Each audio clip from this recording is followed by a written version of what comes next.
Hello everyone. आज हम बात करने वाले हैं ओपीजी के बारे में, यानी कि बड़े एक्सरे के बारे में। जनरली ओपीजी को बड़ा एक्सरा बोल देते हैं। ये क्या होता है, किस किस कंडीशन में इसकी सलाह दी जाती है और कभी कभी डेंटिस्ट आपको इसकी सलाह क्यों देते हैं, इसके बारे में जानने की कोशिश करेंगे। तो चलिए वीडियो को शुरू करते हैं।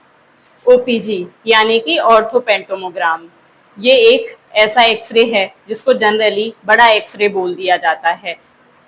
डेंटिस्ट्री में बहुत सारे एक्सरेज होते हैं, जैसे कि आईओपीएआर, ओपीजी।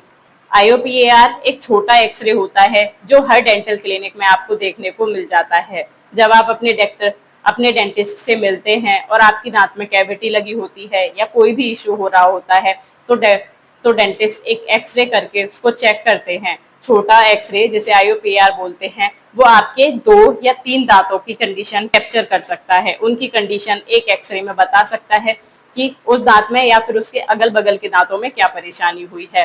तो यदि 2 या 3 दांत हमको देखने होते हैं तब आईयूपीआर सजेस्ट करते हैं।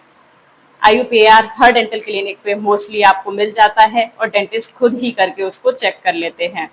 लेकिन ओपीजी के साथ ऐसा नहीं है। ओपीजी एक बड़ा एक्सरे होता है जिसमें आपके सारे दांतों को, ऊपर नीचे के सारे जबड़े को, उसके साथ में जबड़े की हड्डियों को, बोन्स को और पीछे के आपके अक्कड़ दाढ़ों की सिचुएशंस को देखने के लिए मोस्टली यूज किया जाता है। ये एक ऐसा एक्सरे होता है जिसमें एक ही बार में आपके सारे दांतों की कंडीशन, उनकी जड़ों की कंडीशन, उनके नीचे जो गम्स हैं या फिर जो बोन्स हैं उनकी कंडीशन और आपके जबड़े की ऊपर नीचे के सारे जबड़ों की कंडीशन आपको पता चल जाती है। डेंटिस्ट उसको देख करके आपके मुंह में हो रही सारी परेशानियों को बता सकते हैं कि क्या क्या प्रॉब्लम्स आपके दांतों में हो रही हैं। इससे आपको एक्सपोजर भी कम होता है और इसके बहुत सारे प्लस पॉइंट्स भी होते हैं। आईयूपीएआर में यदि हम एक एक बार में करने लगेंगे तो बहुत सारा एक्सपोजर होता है अगर हमें सारे दांत देखने हैं तो, जबकि एक ही एक्सपोजर में दांतों की सारी कंडीशंस को हम देख सकते हैं। अब बात करते हैं कि किन किन कंडीशंस में डेंटिस्ट आपको ओपीजी की सलाह दे सकते हैं और इसका खर्चा कितना आता है। सबसे पहले बात करते हैं उन कंडीशंस के बारे में। सबसे मेन कंडीशन जिसके लिए डेंटिस्ट आपको ओपीजी की सलाह देते हैं वो होता है आपकी अक्कड़ दाढ़ की सिचुएशंस। यदि हमें आपकी चारों अक्कड़ दाढ़ की सिचुएशन देखनी होती है कि कोई टेढ़ी है, आड़ी तिरछी तो नहीं पड़ी हुई है, किसी में कोई प्रॉब्लम तो नहीं है, या फिर कभी कभी मोस्टली अक्कड़ दाढ़ें अंदर फंसी रहती हैं, वो दर्द करती हैं, निकल नहीं पाती हैं, तब हम ओपीजी की सलाह देते हैं। क्योंकि अक्कड़ दाढ़ की सिचुएशन के देखने के लिए एक ओपीजी सबसे अच्छा ऑप्शन रहता है। उसमें चारों दाढ़ों की अक्कड़ दाढ़ एक बार में दिखाई दे जाती हैं और बहुत आसानी से हम डायग्नोज कर सकते हैं कि किस अक्कड़ दाढ़ में क्या परेशानी हो रही है। नेक्स्ट हमारी कंडीशन आती है जिसमें हम आपको ओपीजी की सलाह देते हैं, वो होता है आपका ऑर्थो ट्रीटमेंट। क्योंकि ओपीजी के द्वारा आपकी बोन्स की, आपकी हड्डियों की और आपके सारे दांतों की कंडीशन देखी जाती है कि कौन सा दांत निकालना पड़ेगा, किस दांत को बचा सकते हैं, या फिर किस तरीके से आपका ट्रीटमेंट डिसाइड किया जाएगा। ट्रीटमेंट प्लान को डिसाइड करने के लिए ऑर्थो ट्रीटमेंट से पहले ओपीजी बहुत ज़रूरी रहता है। अगली हमारी सिचुएशन आती है किसी सिस्ट को देखने के लिए, किसी स्वेलिंग को देखने के लिए। जब आपके दांत के नीचे कोई सूजन आ जाती है, कोई स्वेलिंग हो जाती है और वो लंबे टाइम से परसिस्ट कर रही होती है, जब आप उसका एंटीबायोटिक ट्रीटमेंट भी ले रहे हैं फिर भी वो ठीक नहीं हो पा रही है और बढ़ती जा रही है, तो उसको चेक करने के लिए कि कहीं वो सिस्ट तो नहीं है या ट्यूमर तो नहीं है, या किस टाइप की स्वेलिंग है, किस दांत के नीचे है और उस स्वेलिंग की क्या कंडीशन है, ये सभी देखने के लिए आपको ओपीजी की सलाह दी जाती है। अगली हमारी सिचुएशन आती है फ्रैक्चर के दौरान। जब आपको कोई चोट लगती है, कोई फ्रैक्चर हुआ होता है, तब भी डेंटिस्ट आपको ओपीजी की सलाह देते हैं। क्योंकि फ्रैक्चर के दौरान कंफर्म नहीं हो पाता कि कितने दांतों में आपके उस चोट का असर आया है और कितना असर हुआ है, किसी बोन्स में तो कोई इफेक्ट नहीं गया है उस चोट का। तो ये सभी देखने के लिए भी आपको ये ओपीजी कराया जाता है ताकि उस फ्रैक्चर के इफेक्ट किस किस दांत में देखने को मिले हैं वो पता किया जा सके। अगली हमारी कंडीशन आती है बोन लॉस की कंडीशन।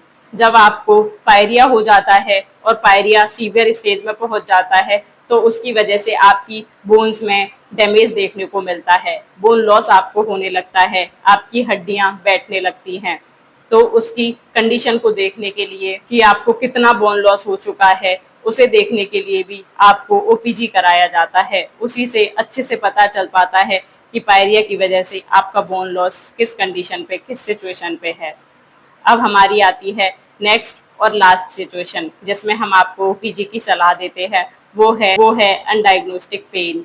कभी कभी ऐसा होता है कि हमारे दांतों में पेन हो रहा होता है, लेकिन हमें कंफर्म नहीं हो पाता कि किस दांत में हमारे पेन हो रहा है। और यदि ऊपर से सारे दांत ठीक हैं, किसी में भी कोई कैविटी नहीं है, किसी में ज़्यादा डिके नहीं है, तो उसको डायग्नोज करना बहुत मुश्किल हो जाता है। दांत की वजह से आपको ये प्रॉब्लम हो रही है, ये दर्द हो रहा है, तो उस कंडीशन को जज करने के लिए, उसको भी डायग्नोज करने के लिए आपको ओपीजी की सलाह दी जाती है, ताकि सारे दांतों की सिचुएशन देख करके पता चल सके कि किस दांत की जड़ में आपको परेशानी बन रही है या किस दांत में प्रॉब्लम हो रही है, ताकि ट्रीटमेंट प्लान को अच्छा डिसाइड किया जा सके। कभी कभी अक्कल डार्ट जो होती है उसका एक्सट्रैक्शन करना होता है, उससे पहले भी हम ये ओपीजी की सलाह देते हैं, क्योंकि ओपीजी करा करके हमें क्लियर हो जाता है कि क्या उसकी जड़ें टेढ़ी हैं या फिर सीधी हैं, कितनी फंसी हुई है वो बोन के अंदर, ताकि उसको नॉर्मली निकालना है या फिर सर्जिकल एक्सट्रैक्शन करना है, उसकी कंडीशन भी उससे अच्छे से पता चल जाती है। IOPAR में इतना क्लियर नहीं हो पाता, यदि हमें अक्कल डार्ट का एक्सट्रैक्शन करना है तो ओपीजी ज़्यादा अच्छा ऑप्शन रहता है। So that's all about all conditions जिनमें आपको ओपीजी की सलाह दी जाती है और डेंटिस्ट आपको कराने को बोलते हैं। अब बात कर लेते हैं इसकी कॉस्टिंग के बारे में।